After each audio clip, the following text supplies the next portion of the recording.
D'être devant vous aujourd'hui. J'espère que vous avez un petit peu d'énergie parce qu'aujourd'hui, on va parler, donc, comme l'a dit Guillaume, de situation conflictuelle, donc qui n'est pas un sujet très très fun. Donc j'espère que vous aurez encore un petit peu de jus pour aborder ce sujet non moins important. Alors je vais commencer par me présenter pour ceux qui ne me connaissent pas. Je suis Elodie, je suis coach agile, rattachée à l'infra. Je travaille avec toutes ces merveilleuses équipes et je travaille aussi également avec les équipes de la vidéo. Et enfin, je fais partie de la communauté agile de Bedrock. Bon, bah ça, c'était pour mon pédigré. Sur le sujet qu'on va aborder là, tout de suite, maintenant, j'avais envie de parler avec vous de situations conflictuelles, de schémas de relations entre voilà, les individus, notamment dans le cadre du travail, et surtout quand ça se passe pas très bien. Je pense qu'on est tous et toutes un jour vécu ce genre de situation où en fait on a l'impression d'être pris dans une sorte de spirale et on ne sait plus trop quoi faire pour en sortir.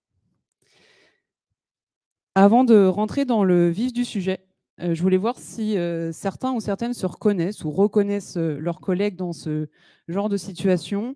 Vous savez, le ou la collègue qui vous dit c'est toujours moi là qui fait la revue de code des autres. Et moi, quand j'envoie ma PR, eh ben, il n'y a personne qui la lit. Je suis obligée de relancer au moins 5 fois pour espérer avoir au moins un pouce. Ou encore, ce collègue qui vous dit non mais là, tu comprends, je suis obligée d'aller à cette réunion alors que j'ai plein d'autres choses super importantes à faire, mais c'est pour protéger mon équipe. Parce que comme ça, ils vont pouvoir se concentrer sur ce qu'ils ont à faire. Et moi, bah, tant pis.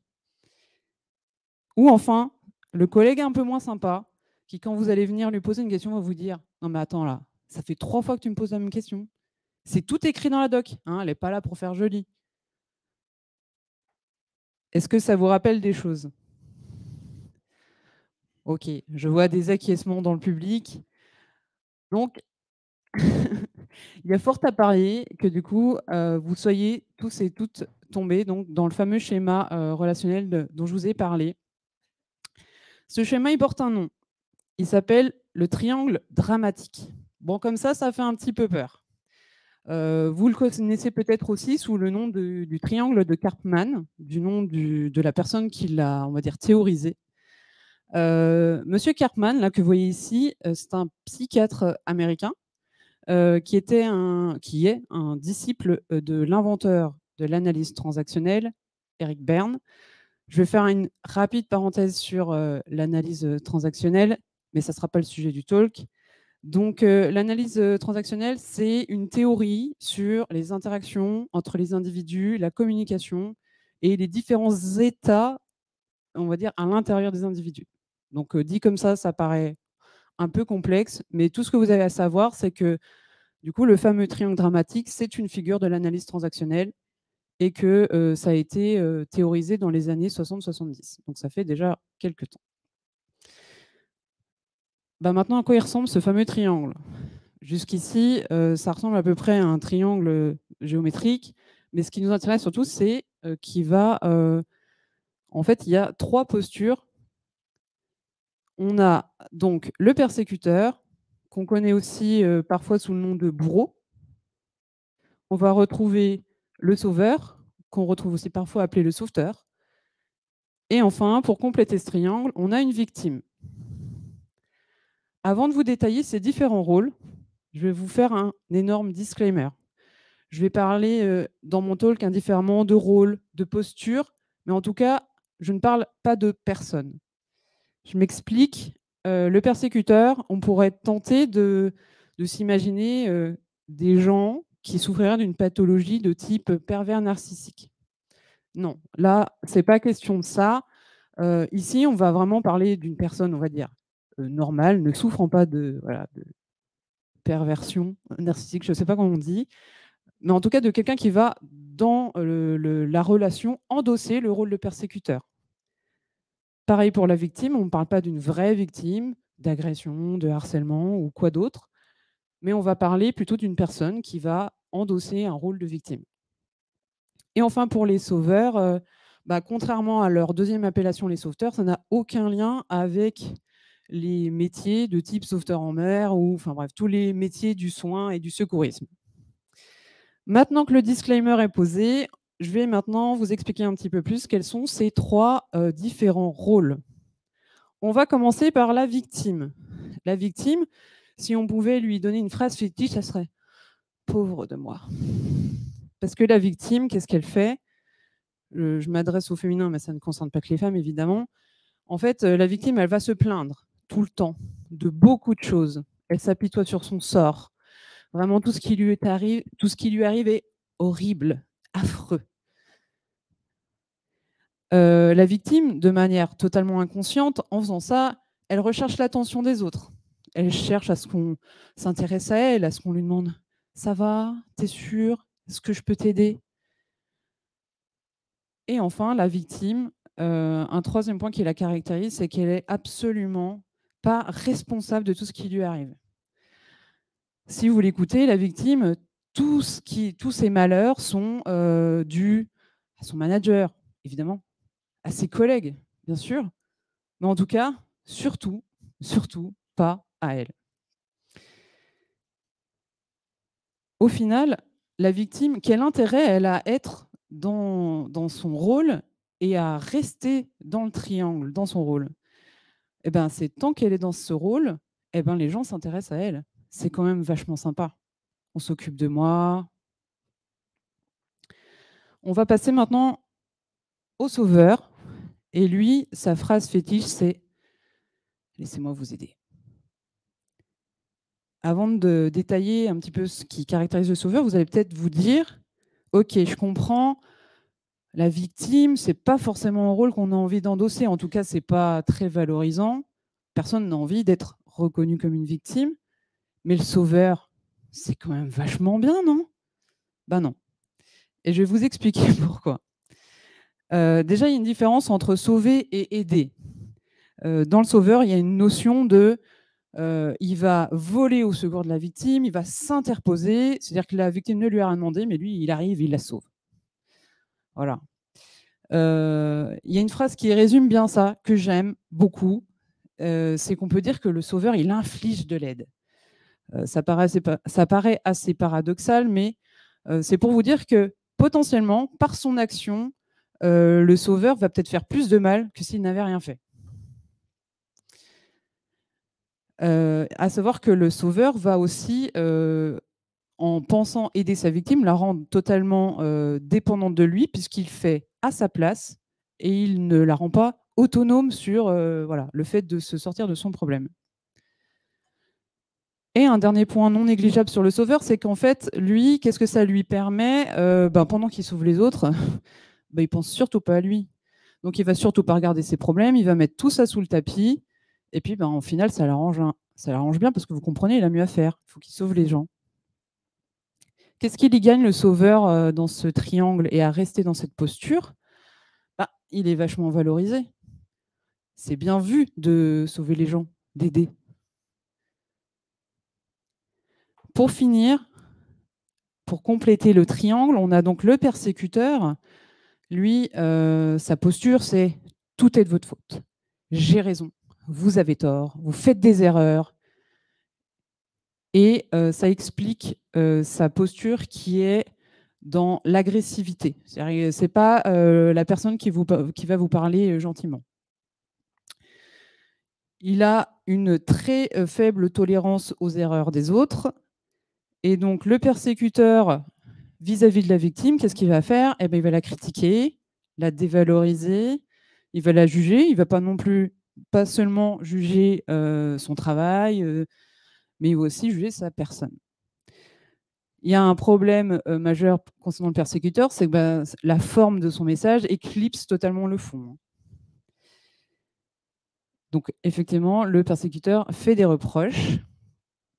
Qu'est-ce qu'il y gagne le persécuteur à rester, à être dans son rôle? C'est qu'il a il a du pouvoir, il a du pouvoir sur les autres. À noter que ce rôle de persécuteur, c'est pas forcément une personne, hein, c'est pas forcément, votre collègue, Jean-Michel.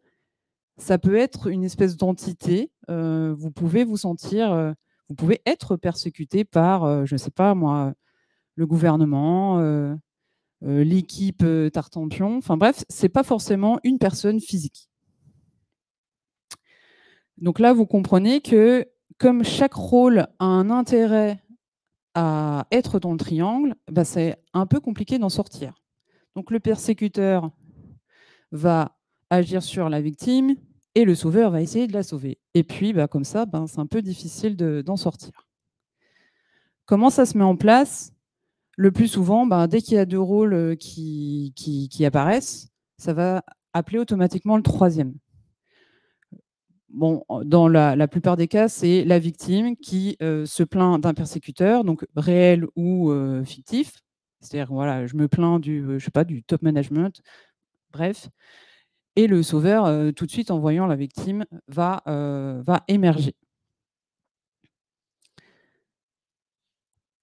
En vous expliquant les différents rôles, peut-être que vous êtes déjà un peu, on va dire, projeté et que vous avez reconnu un rôle dans lequel vous avez des prédispositions. On en a tous. Mais sachez qu'il y a de fortes chances que vous ayez tous été à un moment l'un des 3 rôles. Parce qu'une fois que le triangle est installé, il y a un truc qui va se passer, c'est qu'à un moment, les rôles vont tourner. Et c'est là que le drame du fameux triangle dramatique va apparaître. C'est à partir du moment où en fait tous les protagonistes vont se mettre à changer de position. C'est-à-dire qu'en fait, ils vont faire que ça. D'où la spirale infernale. Un exemple pour vous illustrer une victime et un sauveur qui vont changer de position. Donc imaginons une victime qui se plaint que son manager lui a donné plein de travail, alors que vous comprenez, elle était déjà débordée, elle ne s'en sortait pas. Le sauveur essaye de la sauver. Ne t'inquiète pas, si tu veux, je vais pouvoir t'aider, je vais faire ça, ce truc-là, ton travail à ta place. Et la victime va lui dire, non, mais tu comprends, si je veux que tu puisses m'aider, en fait, il faut que je te donne toutes les infos, tout le contexte, et ça va me demander encore plus de temps et d'énergie que si je l'avais fait moi-même. L'échange peut durer un petit moment et à force de proposer de l'aide, le sauveur va potentiellement répondre à la victime. Oh ben écoute, si à chaque fois que je te propose quelque chose, tu me dis non, c'est peut-être que tu n'as peut-être pas vraiment besoin de quelque chose, et ben t'as qu'à te débrouiller tout seul. Et voilà un exemple de sauveur qui est passé en persécuteur. Et évidemment, tous les switches sont possibles. Donc là, vous vous rendez compte que bon, ce schéma d'interaction, c'est pas forcément un truc dans lequel on se sent très à l'aise. Hein. Si vous avez déjà vécu, vous savez que ça a des réelles conséquences sur voilà, votre envie et votre motivation. Donc les conséquences sur les équipes et les personnes qui se retrouvent, on va dire, prises dans ce triangle, c'est que bah, ça va générer des tensions, voire des conflits. Il y a fort à parier qu'on va voir apparaître des clans, potentiellement le sauveur et sa victime contre le vilain persécuteur. Au niveau de la communication, au mieux, elle va être altérée. C'est-à-dire que chacun va maintenant percevoir ce que dit l'autre via son prisme de son rôle. Et il n'est plus vraiment, on va dire, dans une certaine objectivité. Et au pire, le dialogue sera complètement bloqué. Et en termes d'impact, ça en a de réel sur la performance. Bah, parce que tout le temps et l'énergie qu'on passe dans ce type d'interaction dysfonctionnelle, eh ben, c'est de l'énergie qu'on ne met pas au service de construire quelque chose ensemble. Et en tout cas, ça ne nous aide pas à construire quelque chose de positif.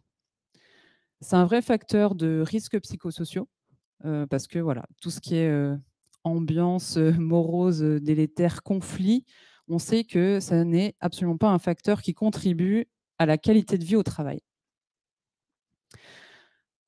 Donc là, à ce moment-là du talk, peut-être que vous vous dites «Oh, au secours, je me rends compte que je suis dans le triangle». Bon, bah déjà, c'est une bonne chose. C'est-à-dire que peut-être que là, vous avez une prise de conscience et ça, déjà, c'est super. Là, moi, mon premier objectif est atteint, c'était que vous sachiez ensuite détecter quand vous y êtes, quand il y en a un à côté de vous. Et donc ça, c'est chouette. Maintenant, je vais vous donner des pistes pour en sortir quand vous êtes dedans. et pour ne pas rentrer dedans quand vous n'y êtes pas encore. Donc le premier conseil que j'ai envie de vous donner, quand vous n'êtes pas encore dans le triangle, mais que vous voyez là qu'il est en train d'apparaître, donc vous voyez potentiellement une victime en train de se victimiser parce qu'un persécuteur est en train de la persécuter, vous connaissez votre propre propension à sauter à 2 pieds dans le rôle du sauveur, et ben là, le conseil, c'est quoi? C'est de fuir. Voilà. Vous n'entrez pas dans ce triangle, vous laissez la victime et son persécuteur se débrouiller tout seuls. On est d'accord que ça ne va pas résoudre le problème, puisque, évidemment, le triangle va se reconstituer sans vous. Ça va certainement appeler un autre sauveur. Mais au moins, vous êtes préservé. Donc, c'est un vrai conseil, même si ça paraît un peu bidon. Maintenant, une fois que le triangle est déjà installé et qu'on est déjà dedans, on pourrait se dire, bah, en fait, c'est super simple. Pour sortir du triangle, bah, en fait, il suffirait que le persécuteur il arrête de persécuter, comme ça, il n'y a pas de victime, et comme ça, il n'y a pas de sauveur. Oui, mais ça implique qu'il faudra que ce soit les autres qui changent, et pas nous. Et ça, je ne sais pas si je vous l'apprends, mais en général, ça ne marche pas très bien. Il y a une citation que j'aime bien de Tom Peters qui dit « Le changement est une porte qui ne s'ouvre que de l'intérieur ». Traduction, la seule chose que vous pouvez changer par rapport à une situation, là en l'occurrence une situation déplaisante, c'est votre posture, votre manière de percevoir la situation, votre communication. En tout cas, en gros, en résumé, vous ne pouvez vous changer que vous-même. Et c'est déjà énorme. Donc, toutes les pistes que je vais vous donner par après vont forcément impliquer de travailler sur soi et d'essayer de changer. Donc, c'est un gros programme. Donc maintenant, pour sortir du triangle, je vais vous parler d'un livre qui s'appelle The Power of TED. TED, qui est l'acronyme de The Empowerment Dynamic, et donc qui a été écrit par ce monsieur David Womeldorf, j'arrive pas à le dire. Et pourquoi je vous parle de ce livre? Eh ben parce que dans son livre, il parle d'un autre triangle. Donc là, c'est assez pratique. On le retrouve sous le nom de triangle TED ou triangle vertueux. Moi, j'aime bien triangle vertueux, je trouve que c'est pas mal. Et qu'est-ce qu'il y a d'intéressant dans ce triangle? C'est qu'il a aussi 3 différents rôles, 3 postures. On va retrouver dans ce triangle un challenger, on va retrouver un coach et on va retrouver un créateur. Et si on met le triangle vertueux au-dessus du triangle dramatique, qu'on met un petit axe horizontal pour faire un effet de symétrie, on va se rendre compte que nos différentes postures là, du triangle dramatique vont trouver une posture, on va dire, miroir dans le triangle vertueux. Donc en fait, la solution, c'est ça. C'est pour la victime de passer dans le rôle de créateur, pour le persécuteur de basculer en challenger, et pour le sauveur de basculer en coach. Maintenant, je vais vous dire un petit peu ces nouveaux rôles, qu'est-ce que ça implique? Le créateur. Donc là, on se rend compte qu'on est qu'on est dans un rôle de victime. Voilà, ça y est, on a pris conscience de ça. Déjà ça, on se le rappelle, c'est très bien. Maintenant, comment on fait pour passer en créateur? Eh ben, il y a un truc important, ça va être de prendre du recul, d'analyser la situation, là, tout ce qui nous arrive qui est horrible, affreux, et de reconnaître notre part de responsabilité là-dedans. Il y a fort à parier que dans tout ce qui vous arrive, vous ayez quand même un petit peu un truc à jouer, quoi. Sinon, ça voudrait dire que vous êtes une vraie victime. Maintenant, ça, c'est déjà bien, mais ça ne suffit pas. Le créateur, ça évoque quand même un truc un peu dans l'action. Voilà, on crée. Donc, il va falloir ensuite décider de s'en sortir et se mettre en action. Donc voilà, il faut passer dans un mode où on est acteur de notre propre vie, qu'on va essayer de s'en sortir de nos problèmes. Et pour ne pas rebasculer, on va dire, en mode victime, On va aussi pouvoir s'appuyer sur d'autres, demander de l'aide, mais uniquement quand c'est nécessaire. Vraiment, quand on sent qu'on ne pourra pas le faire seul, là, on pourra demander de l'aide. Mais on va partir du principe que on ne va pas attendre qu'on vienne nous sauver, puisque c'est nous qui sommes responsables de notre propre vie. Un truc super important, c'est aussi quand on demande de l'aide, c'est de formuler des demandes concrètes. Là, par exemple, sur mon talk, si j'avais juste dit « Oh là là, je m'en sors pas, c'est dans 3 jours, il n'y a rien qui est prêt », certainement que j'aurais réveillé le sauveur qui sommeillait au fond de mes collègues. Mais là, par exemple, je suis allée voir Pascal et je lui ai dit « Pascal, est-ce que je peux jouer mon talk devant toi et tu me fais des retours sur ça, voilà. Est-ce que les idées s'enchaînent bien? Est-ce que je suis claire? Est-ce que tu comprends mon message ?» Voilà. Donc là, je n'ai pas réveillé le sauveur en Pascal. Le coach, maintenant. Donc, quand on est sauveur, on peut essayer de passer en mode coach. Et pour ça, le truc le plus important, ça va être d'attendre d'avoir une demande d'aide explicite. Si vous êtes face à une victime qui se plaint et que là, vous vous dites « Non, non, mais vraiment, là, je pense qu'elle a besoin d'aide », mais elle ne formule pas de demande d'aide. Normalement, là, vous ne faites rien. Mais si vraiment ça vous tiraille, que vous dites « Je suis sûre qu'elle a besoin de moi », eh ben, à la limite, il suffit enfin, il suffit, les injonctions, allez lui poser simplement la question. Qu'est-ce que tu attends de moi? Est-ce que tu veux juste déverser ton sac et je t'écoute? Ou est-ce que tu as besoin d'aide? Si oui, sur quoi? Donc, soit la victime reste dans sa posture de victime, elle n'arrivera pas à vous formuler une demande d'aide explicite. Et donc, dans ce cas-là, très bien, vous avez fini. Ou soit peut-être, ça déclenchera peut-être une prise de conscience et un début de passage en créateur de sa part, mais on va dire que ce n'est pas l'objectif principal. Très important aussi, quand on est sauveur, je vous l'ai dit tout à l'heure, on a tendance à complètement oublier ses propres besoins. Donc là, quand on a une demande d'aide, ça y est, il y a quelqu'un qui nous a formulé une demande d'aide explicite, ça va être aussi de vérifier avec nous-mêmes si on en a envie d'y répondre. Ça paraît peut-être bizarre, mais en fait, on n'est pas obligé.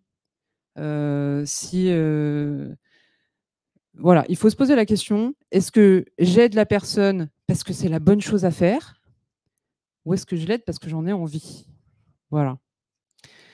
Et lié à ça, il faut aussi se poser la question de nos propres capacités. Donc, est-ce que je suis pas trop fatiguée en ce moment? Est-ce que émotionnellement, là, je suis pas complètement dans un état qui me permet pas d'aider correctement la personne? Est-ce que même j'ai les capacités techniques, les connaissances pour aider mon collègue? Je vais vous donner un exemple bête, mais si moi j'ai un de mes collègues qui me demande de relire sa PR, je vais lui dire non. En fait, je ne vais rien t'apporter. Je n'ai pas les connaissances techniques pour t'aider. Et donc, c'est OK de faire ça.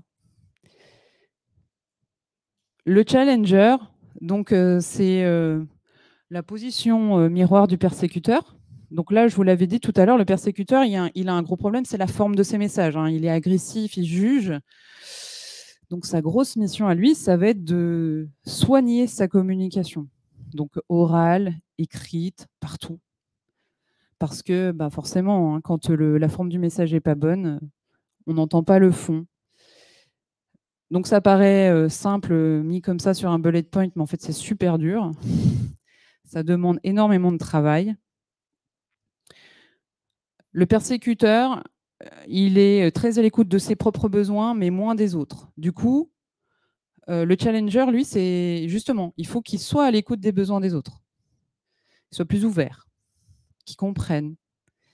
Parce que ça va l'aider à faire justement ce pourquoi son nom est là, c'est-à-dire qu'il va pouvoir challenger. Il va pouvoir challenger les personnes. Et enfin, l'idée, c'est de donner des pistes d'amélioration sans jugement.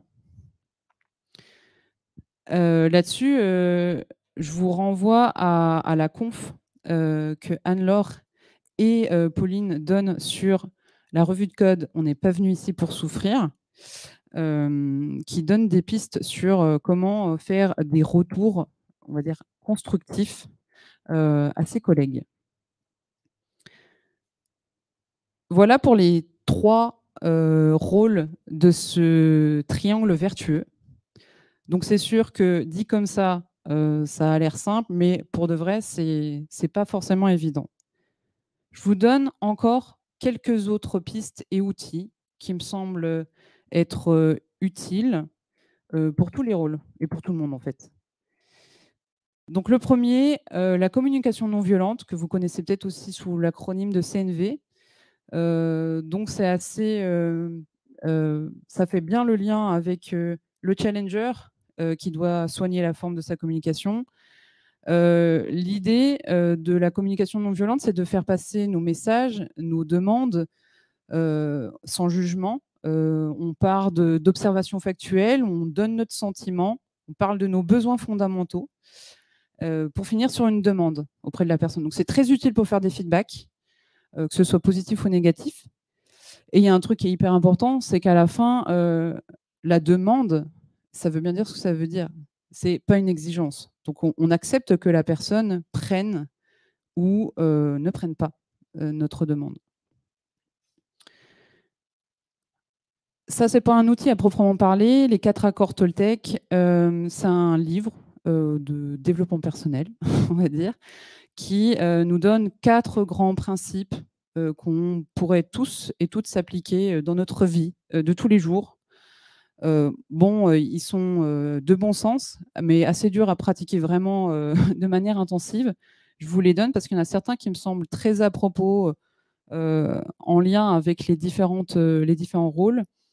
Donc le premier, le « que ta parole soit impeccable », qui est encore très en lien avec la communication non violente, le challenger et donc le persécuteur.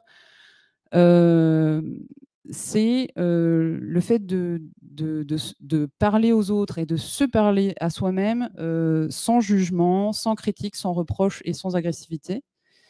Donc c'est facile à dire, beaucoup moins facile à appliquer. Mais en tout cas, c'est un objectif vers lequel on peut vouloir tendre. Un deuxième que j'aime bien, quoi qu'il arrive, n'en fais pas une affaire personnelle. Donc là, pour les gens qui ont tendance à être dans la posture de victime et qui ont tendance à penser que tout ce qui leur arrive est contre eux, voilà, les gens le font sciemment contre eux. Ah là là, tu te rends compte, il l'a fait exprès. Il est fort probable que ça ne soit pas le cas. Parce que, malheureusement ou heureusement, vous n'êtes pas le centre du monde. Très utile aussi pour les sauveurs. N'en faites pas une affaire personnelle de sauver la victime. Ça n'est pas votre rôle. Elle est elle-même en capacité, si on parle d'un adulte responsable, de prendre en charge sa vie. Voilà. Celui-là, fais toujours de ton mieux. Bon, ça se pose là. Et le dernier, ne fais pas de suppositions, pas forcément en lien avec un des rôles, mais de manière générale. Je ne sais pas si vous avez déjà vécu cette situation où peut-être vous vous dites: «Ah là là, mais telle équipe, ils ont mis en place un nouveau process et puis nous, du coup, ça génère tout ça chez nous, c'est vraiment ils sont casse-pieds. En plus, ils devaient le savoir que ça allait avoir ça comme impact». Ça rejoint peut-être un peu aussi le deuxième. En fait, il y a fort à parier que, non, si ça se trouve, ils n'en savaient rien. Donc le plus simple reste d'aller les voir, d'aller leur dire. Ils vont certainement vous dire: «Ah bah oui, désolé, mais on ne savait pas. On n'avait pas réalisé que ça allait avoir tous ces impacts chez vous». Donc faire des suppositions sur les intentions des gens, bon voilà, si on peut, on évite, on pose des questions, on va parler et souvent on va se rendre compte que, non, c'était pas contre nous. Le dernier, le mouvement d'intelligence positive, le fait de connaître et de savoir détecter nos petits saboteurs qui sont à l'œuvre là dans notre cerveau. Je vous renvoie au LFT que mon collègue Manu, coach à la data, avait fait en novembre 2022 sur le sujet. Donc ça implique, de savoir, reconnaître, tous nos petits saboteurs à l'œuvre, de travailler dessus, pour être déjà mieux soi-même et aussi, mieux ensuite avec les autres. Voilà, ce pour les quelques outils que j'avais envie de vous donner. Il y en a évidemment plein, plein, plein, plein d'autres dont je n'ai pas pu parler ici, mais en tout cas, ça me paraît être, des outils, intéressants. Et pour finir, j'ai envie de vous laisser avec, ce petit message. Je pense qu'on a tous et toutes le pouvoir de changer ces dynamiques. Ça commence évidemment par nous-mêmes. Voilà, on peut le faire. J'ai confiance en nous. Je vous remercie et je suis disponible si vous avez des questions.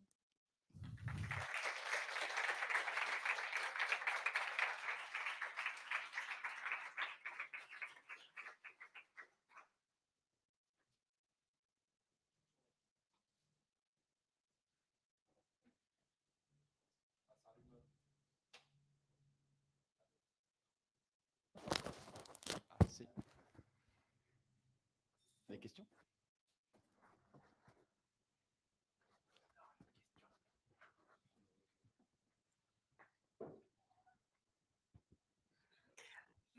Pour, ah, ouais, c'est bon? Merci pour le talk, très intéressant. Tu es, dans ton rôle de coach auprès, des équipes et que tu es témoin, d'un triangle. La possibilité d'intervenir, est-ce que tu le fais d'une certaine façon pour essayer d'aider les gens à en sortir? Comment est-ce que tu travailles? Comment est-ce que tu réagis? Merci, c'est intéressant.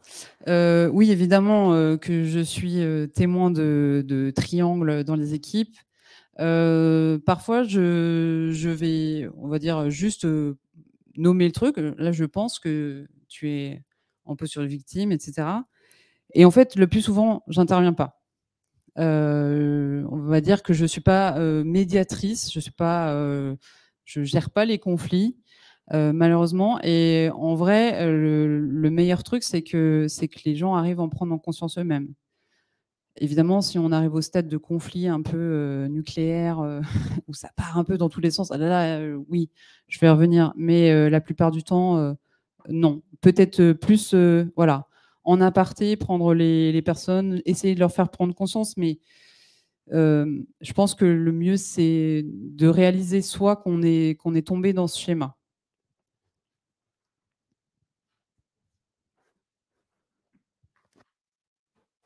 Merci.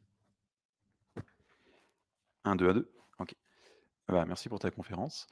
Moi, j'ai une question, si parce que tu parlais tout à l'heure de vraies victimes, je ne sais pas trop ce que tu mettais derrière ce terme, mais si on imagine, je ne sais pas moi, une femme qui voit ta conférence, qui est victime de harcèlement au travail, bon, on sait que dans ce cas de figure, c'est relativement avéré, c'est des cas où on a tendance à avoir du mal à sortir du silence et un petit peu à prendre la responsabilité sur soi, voilà. Hem, Qu'est-ce que tu dirais à cette personne, pour pas qu'elle se dise, suite à ta conférence, qu'elle se dise: «Ah en fait ça vient de moi, il faut que je passe au côté créateur et cetera» et voilà qu'alors en fait, il y a vraiment besoin d'aller voir des vraies instances pour se sortir de cette situation. Tu vois ce que je veux dire, quoi? Pour pas qu'elle se fasse un auto-transfert de responsabilité et Oui. qu'elle se dise: «Oh faut que ma parole soit impeccable», ce genre de choses et qu'en fait, là, il y a une vraie situation où elle a besoin d'aide, quoi, tu vois? Tu Ouais, comprends? je vois. Alors, merci pour ta question. Dans le cas où une personne est vraiment victime, donc on va parler de harcèlement, de violence, d'agression. Donc évidemment, le triangle ne s'applique pas là. Tout ce que j'ai dit ne s'applique pas à ce genre de personnes qui sont vraiment en train de subir quelque chose de la part de quelqu'un d'autre. Ils sont pas juste en train de se plaindre. Voilà, elles ont le droit de se plaindre, mais on n'est pas dans le même cas. Et donc là, je vais parler plutôt avec ma casquette d'élu CSE. Heu, Si vous êtes dans ce cas-là, si vous êtes victime de harcèlement, d'agissements, qui sont, on va dire, punissables par la loi, rapprochez-vous, de quelqu'un, n'importe qui, un collègue, un manager, une RH, un élu. Les référentes, harcèlement, il y en a chez Bedrock, j'en suis une. Voilà, il faut essayer de parler, évidemment et il y a tout, un protocole protection des victimes qui existent, donc justement pour éviter que ça revienne contre vous.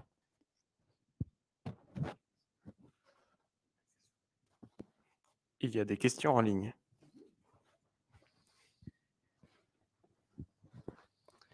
Eh ben, du coup, la première question est de Valentin. Au-delà d'apprendre à reconnaître ces schémas toxiques de relations au travail, a-t-on une idée de ce qui déclenche cette spirale, des comportements, mentalités qui favorisent la spirale? Quels sont les comportements ou les mentalités qui déclenchent la spirale? Alors, je suis pas sûre que ça soit une histoire de mentalité, mais c'est plus une histoire de quels sont nos besoins qui seraient pas assouvis. Bon, il faut pas paniquer, hein, franchement, le triangle, c'est pas forcément un truc horrible dont il faut sortir à tout prix. C'est déjà bien d'en prendre conscience. Et non, mais je pense que ça se joue surtout au niveau, voilà, sur les différents besoins des personnes. La victime, elle va chercher voilà, son besoin d'attention, d'être valorisée, d'être voilà.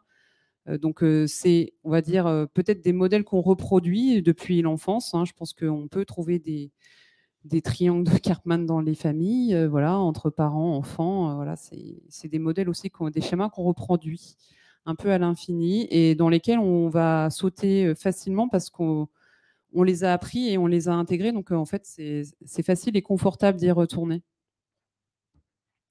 Voilà, j'espère que j'ai répondu à ta question, Valentin. On a encore une deuxième question de Valentin. C'est le même. Toujours le même. Non, savoir si tu avais des conseils de lecture supplémentaires pour apprendre à développer ses capacités d'empathie. D'empathie. Alors non, comme ça, non, je vois pas. Mais je vais réfléchir à la question et puis bah, je reviendrai vers toi, Valentin. Bonjour, moi j'ai une question. Est-ce que tu penses que c'est une bonne idée enfin, comment aborder le sujet avec quelqu'un qui ne le perçoit pas? C'est-à-dire que, comme tu l'as bien précisé, je suis tout à fait d'accord, le changement doit d'abord venir de toi. Ouais. Et si tu es dans un triangle, que tu parles d'une situation en assignant ces rôles-là, ouais. La personne en faisant ça, en fait, toi, tu espères changer les gens, quoi. Donc, tu vas presque à l'opposé de l'idée que le changement de perception et de mode de réflexion doit venir de chacun, quoi. Oui. Alors, est-ce que tu peux juste me resynthétiser ta question? Donc, pour synthétiser, c'est dans ce genre de situation-là, dans un triangle, une personne qui se retrouve dans cette situation-là, comment est-ce qu'elle fait pour essayer d'en sortir, en fait, sans forcément en fuir? Parce que si elle essaie de changer de comportement, de passer du triangle négatif au triangle positif, elle peut pas forcément changer les autres, ça on est d'accord. Bah, en tout cas, on va essayer de prendre un exemple. Toi, Christophe, tu es dans le triangle, tu te retrouves victime, enfin tu endosses le rôle de victime, tu te plains parce qu'il bah, y a des gens qui sont pas trop sympas, tu as un persécuteur dans ton équipe. Comment toi t'en sors? L'idée, c'est que tu passes côté créateur et que tu te dises, OK, quelle est ma part de responsabilité dans la situation? Je vais essayer d'entreprendre des choses pour en changer parce que je peux quand même faire des choses. Voilà, ça peut passer par le fait d'arrêter aussi de se plaindre pour arrêter d'appeler les sauveurs. Et toi, tu vas en sortir, mais les autres vont peut-être continuer. Mais ça, tu peux pas le contrôler, ce qui va se passer. Donc, soit par le fait que tu changes de posture, ça peut déclencher des choses chez les autres, mais c'est pas garanti. Et à la limite, on s'en fout parce que l'essentiel, c'est pour toi d'en sortir. Après, si c'est dans ton équipe avec qui tu travailles toujours, effectivement, ça va pas être très confortable. Après, moi, je pense qu'on peut aller voir les gens, essayer de discuter pour faire prendre conscience que peut-être l'attitude est pas adaptée. Donc, c'est là où la communication non violente peut nous aider, en faisant des feedbacks, en parlant de voilà, ce que ça génère chez nous, nos sentiments, nos besoins. Je pense qu'on peut tout dire si on y met la bonne forme. Donc, ouais, la CNV ou d'autres, il y a d'autres formats qui peuvent permettre de partager ça, en tout cas. Est-ce que ça répond à ta question? Oui, merci.